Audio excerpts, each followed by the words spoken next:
La ministra Meritxell Batet y el primer secretario del PSC, Miquel Iceta Jordi Soteras. La llegada del PSOE al gobierno ha vuelto a poner sobre la mesa la necesidad de una reforma de la Constitución en sentido federal como solución al problema catalán. Dado que quien ha afirmado que la reforma constitucional es urgente, viable y deseable, es la ministra Meritxell Batet, resulta obligatorio preguntarse de qué federalismo hablamos. Sobre todo porque, cuando el PSC ha defendido el federalismo, ha incluido, en función del contexto y la estrategia, desde el reconocimiento de la plurinacionalidad del Estado hasta el derecho de autodeterminación, pasando por la reclamación de una justicia y hacienda propias. Y estos elementos encajan mal con la noción de federalismo cooperativo al que suelen referirse la mayoría de las federaciones del PSOE. Sobre todo aquellas que no ven en el diseño de la planta territorial del Estado un instrumento para la construcción nacional, sino para satisfacer un principio de solidaridad entre regiones. Lo cierto es que el PSOE y el PSC son partidos distintos, tienen historias distintas y defienden, en definitiva, federalismo distintos.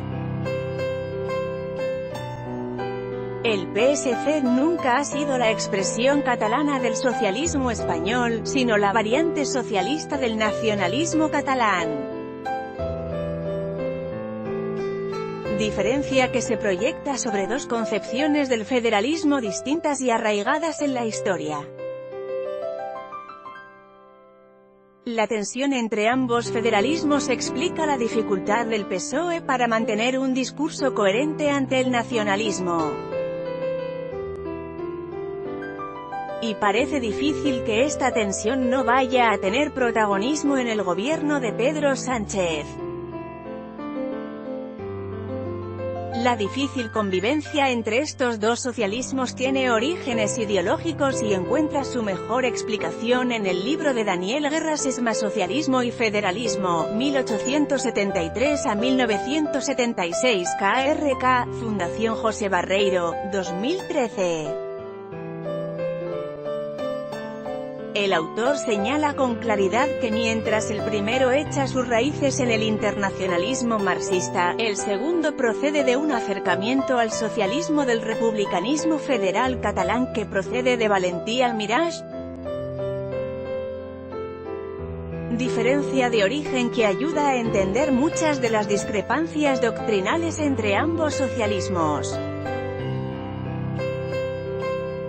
Como también explica el porqué de las sucesivas, y siempre frustradas, tentativas de fusión entre ambos movimientos, 1880 a 1882, 1914 a 1918, 1933 a 1934.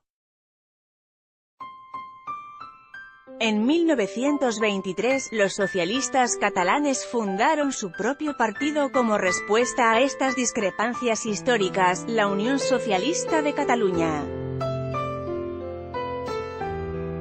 Partido que en la II República prefirió la inteligencia con ERC a la alianza con el PSOE.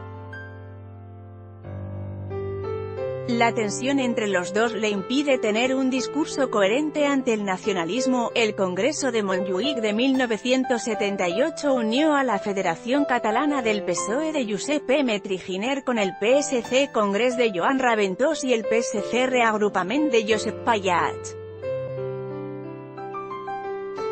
Se ponía así fin a una historia secular de desencuentros entre los partidos socialistas de Cataluña. Sin embargo, la trayectoria del PSC ha demostrado que en la historia del socialismo catalán en democracia ha prevalecido un equilibrio ideológico favorable al catalanismo a pesar de la unión orgánica.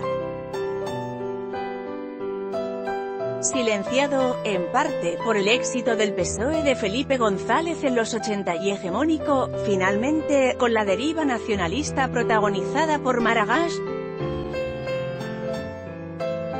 Era evidente que muchos de los hombres que compusimos la Constitución, y que luego votamos en las Cortes el Estatuto de Cataluña, hubiéramos deseado, por nuestra entrañable condición de españoles, y también por razones del ideario político en que militábamos, no encontrarnos en el camino con el gran problema de las regiones.